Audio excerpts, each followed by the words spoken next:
আবারও চলে আসলাম ছোট্ট একটা মিনি ব্লগ নিয়ে। তো আজকে হলো শ্রাবণ মাসের চতুর্থ সোমবার, তো লাস্ট এটা। তো এই সোমবারে আবার রওনা হয়েছি তোমার ইয়ের উদ্দেশ্যে, মায়ের মন্দিরের উদ্দেশ্যে।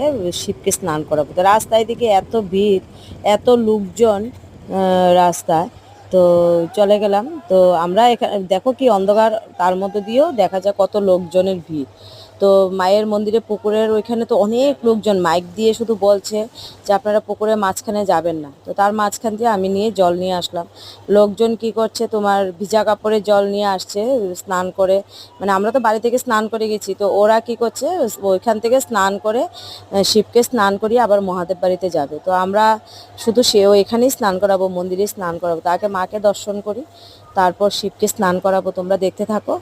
তো চ্যানেলটাকে সাবস্ক্রাইব করবে। নমস্কার।